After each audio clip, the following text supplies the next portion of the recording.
to our cake and ice cream. I like to call it that because we have Kyle Hall, who is our next speaker. Toastmasters is where leaders are made. And in this, Kyle Hall is definitely one of the top leaders of our Toastmasters. Toastmasters can help us get past our fears of public speaking and become an amazing presenter. But did you know that Toastmasters can assist us in learning real world, useful leadership skills? Skills that are both valuable and marketable? Our keynote speaker, Kyle Hall, today has used the skills he learned in Toastmasters in both his professional life and in his community. Mr. Hall has been a business consultant, project manager, award-winning salesman, and team leader. Here today to share some of what he has learned about applying Toastmasters leadership to real life and telling us where the rubber meets the road. Please help me welcome Kyle Hall.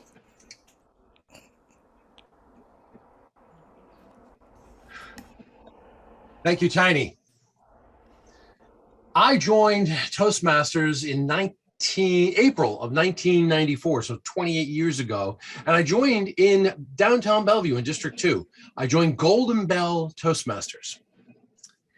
And I joined it because I was a mediocre speaker.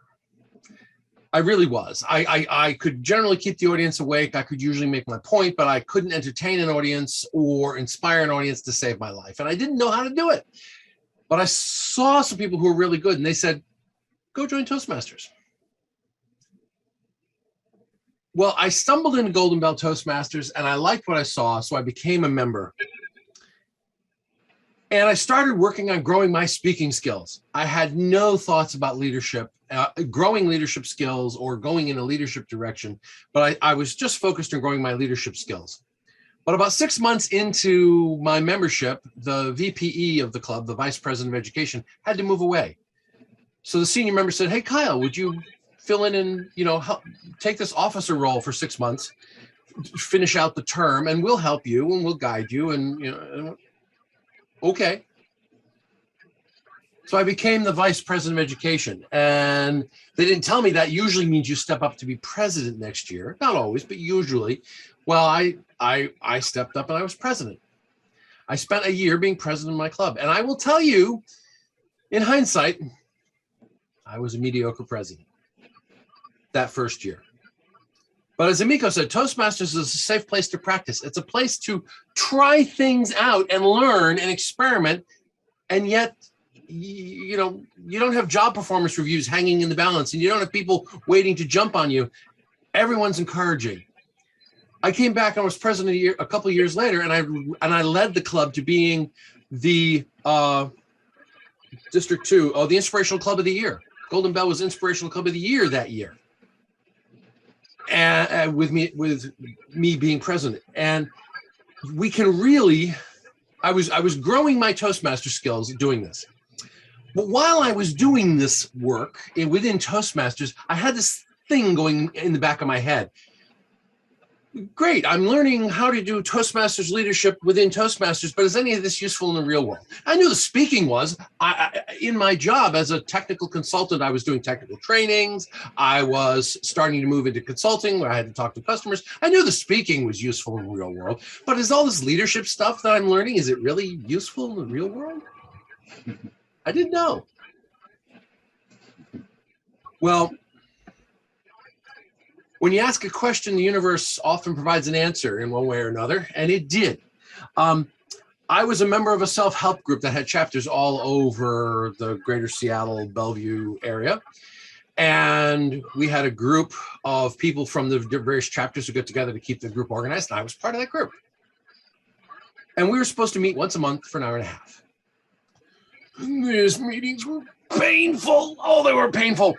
They would be 2.5, 3 hours long. They were wandering, and we didn't get a lot done, and there were arguments.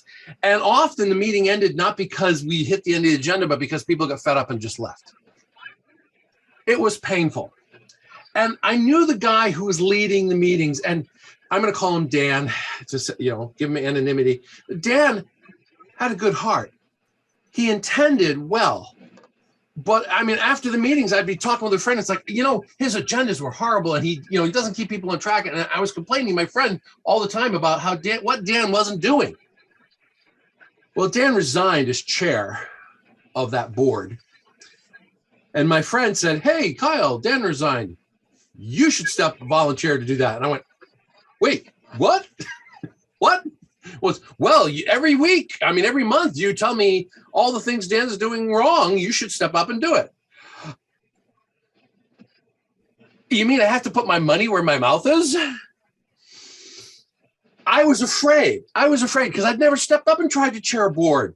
But one of the things I've learned in Toastmasters and in my life is when somebody challenges me to do something and it causes fear, that fear is a compass pointing me to the thing I have to go do. Oh, fine.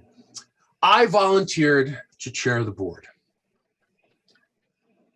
I immediately started applying Toastmaster skills.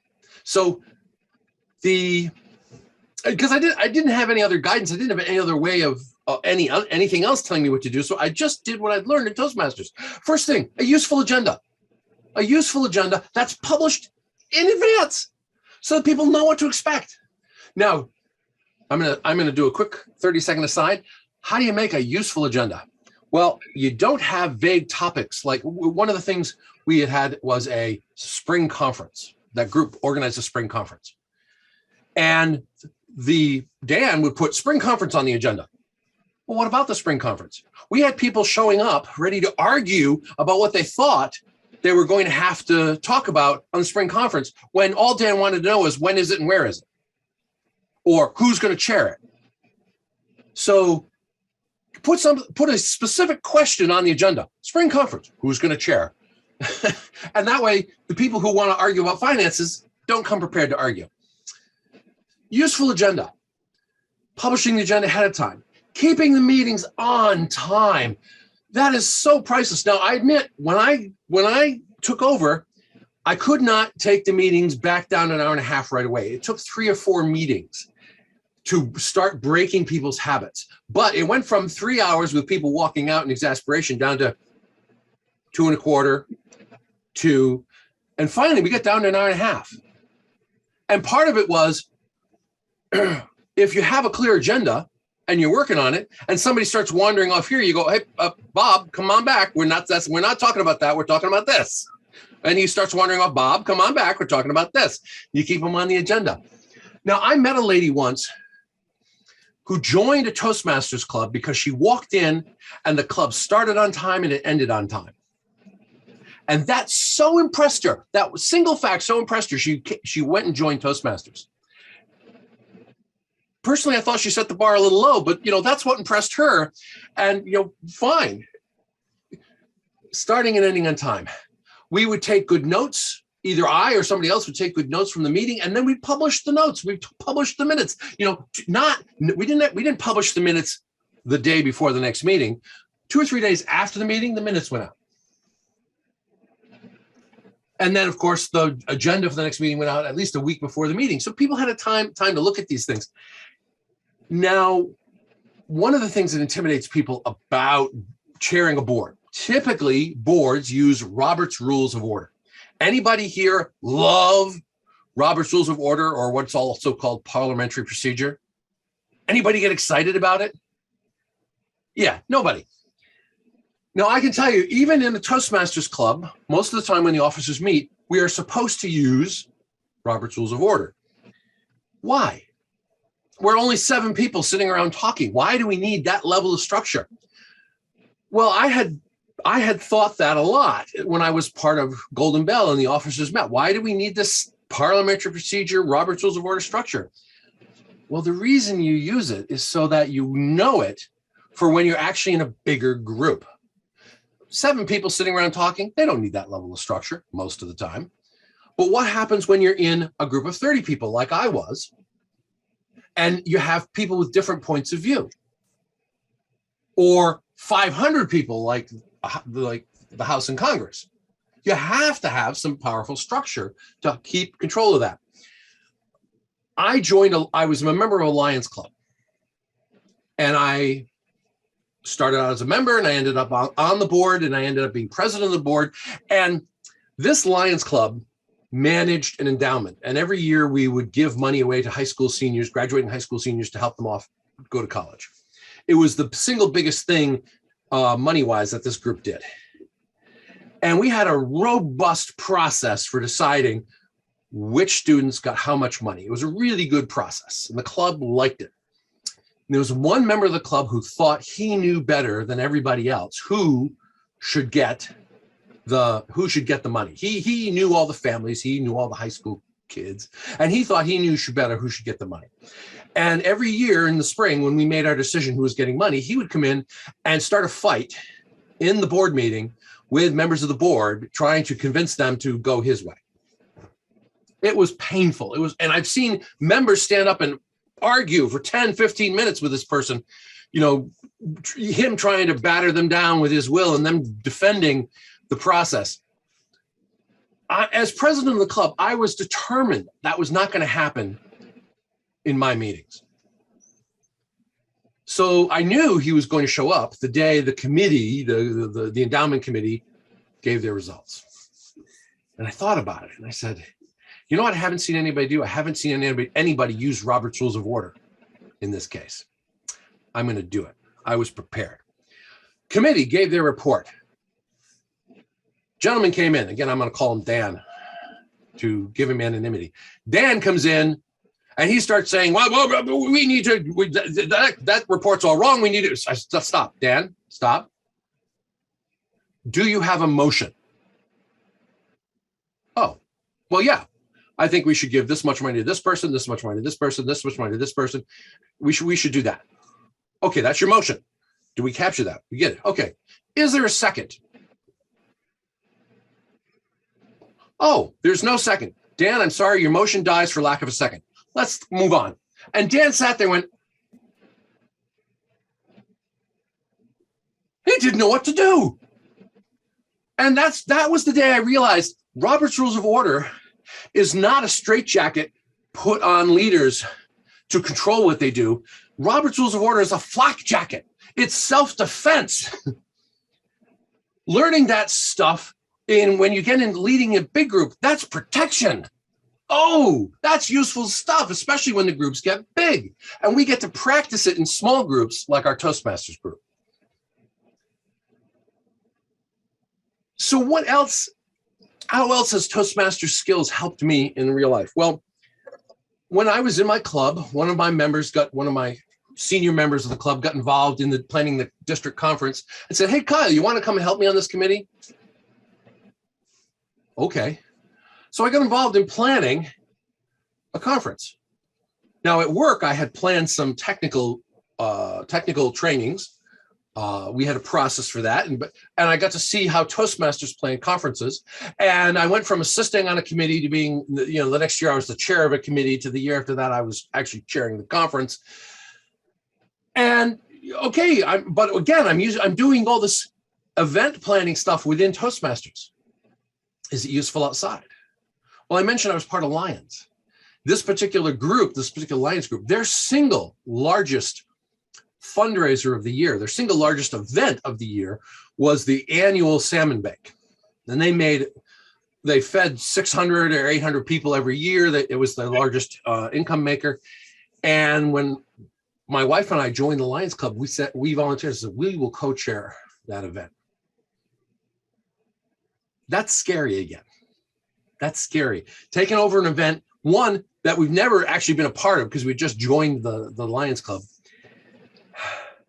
We sat down. I sat down. I talked to previous members and whatnot, but I used the Toastmaster skills I had learned as helping chair conferences. Create a budget. Find a good team, people who know what they're doing. And by good team, I'm talking about you find somebody who can do the job, not somebody you're friends with. Too often, one of the mistakes we make is, hey, let's get all our friends in here. And our friends aren't the right people to do the job. They might be the right people to be our friends, but not necessarily people to get something done. And then over communicating. Even if people are like, you know, I don't need an email every week on what's going on with the conference or the salmon barbecue or whatever it is you're planning. Over communicate. And then, of course, marketing and public relations, because if you're going to chair an event, you have to market it. And Toastmasters teaches us how to market it. It's the same thing out in the real world, whether you're marketing a Lions event or marketing a business event, marketing is marketing. And learning how to do that, learning how to get the flyers up, get the press releases out to the newspaper, get on social media, all types of social media, what's required, all of that is useful information in the real world and in Toastmasters. Now, I eventually moved from into a new company, and I was working as a technical consultant, and they asked me to step up and be a team leader. So I was basically a first line manager. I was responsible for just checking in with the people, making, you know, they weren't all working where I was, but making sure their morale was good, making sure, you know, they were getting their needs met, doing performance appraisals and things like that. This was a new experience for me. And again, a little bit scary. I had never been responsible for writing a performance appraisal. I'd never been responsible for helping to keep up a team's morale. So how does this work? Well, I was supposed to write a performance review for a woman named Christine. And her review was due in July, and it was May, and I recognized this performance review was due. And I didn't work on it in May. And June came, and I'm really feeling the pressure. And I didn't work on it in June. Now, the beginning of July, it's due this month, and I haven't started it yet. And I'm asking myself, what's going on? Why haven't I written this review? What's going on? I'm afraid. I'm afraid because I've never written a performance review for somebody before. The company hasn't given me any training on how to write a performance review. And I'm afraid she's going to hate it. I'm afraid I'm going to do it wrong. I'm afraid she's going to get angry at me. All the things that come with being afraid of giving feedback to somebody. Wait a minute, feedback. Evaluations. Toastmasters teaches us how to do evaluations. I've been evaluating speeches for a long time. What if I use the same techniques for evaluating speeches? What if I use those same techniques to evaluate Christine's job performance? Okay, I made it that simple. I said, what is she doing that works for me? And what could she do differently to make this work better for me? Or in this case, for me being for the company. What is she doing that's working for the company? And what could she do better to make it work better for the company? I did it that simple. And when I presented it like I'd present any evaluation. Hey, here's the things the company expects. Here's the things you're doing well. Here's some suggestions for improving this thing, improving your performance, or becoming a better employee, more effective employee. And here's the single best thing. I save the end for the thing she does best. So use the sandwich technique. I delivered it.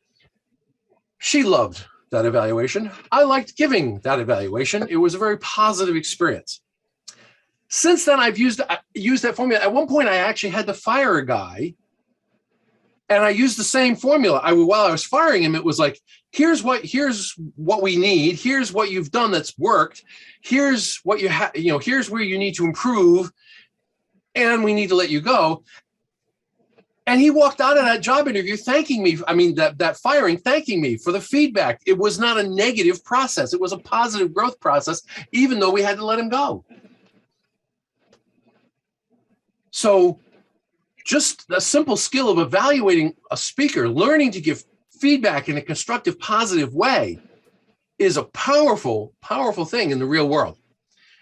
Now, other things that I've used as a team leader that come out of Toastmasters: asking questions and then listening. When you take over a team, asking questions. Where are we going? Why are you here? What do you want out of this?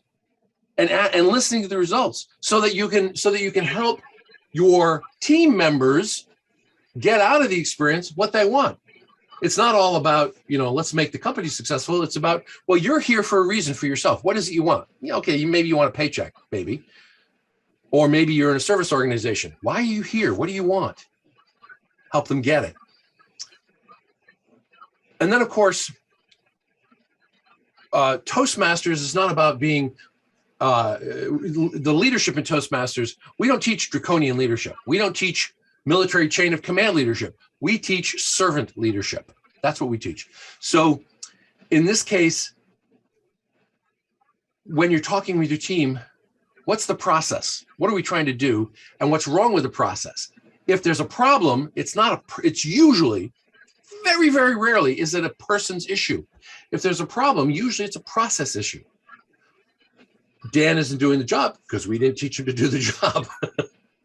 Dan isn't doing the job because Dan has something going on in his life, and we didn't encourage him to communicate with us that he has something going on in his life, and he just doesn't have the time anymore. There's a process issue there, and we need to address the process issue, not blame the person.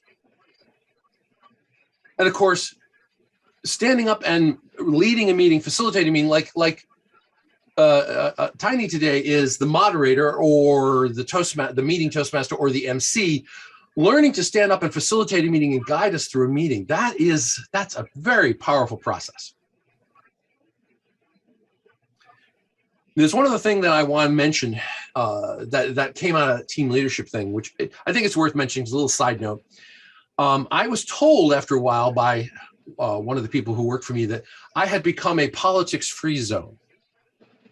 And they really liked the fact that there was no office politics going on around me. Well, part of that was the servant leadership attitude. I checked my ego at the door. And the other part was the way I communicate. I only communicate truth, and I communicate the same thing to everybody. So I don't have any constituents that get special information, none of that. I only communicate the truth, and I communicate the same thing to everybody. And it turns out when you do that, it's really hard for people to do the power struggles and manipulations around you that people get in the habit of doing. Now, I want to mention one other thing. I eventually moved into project management. Now, I had never had a desire to move into project management, but I was working for this consulting company doing technical work. And the technical work that I was doing, well, I solved the customer's problems. That client went away. And suddenly the company I'm working for, the consulting company, is like, we don't have anybody who needs this particular skill set right now. What do you do?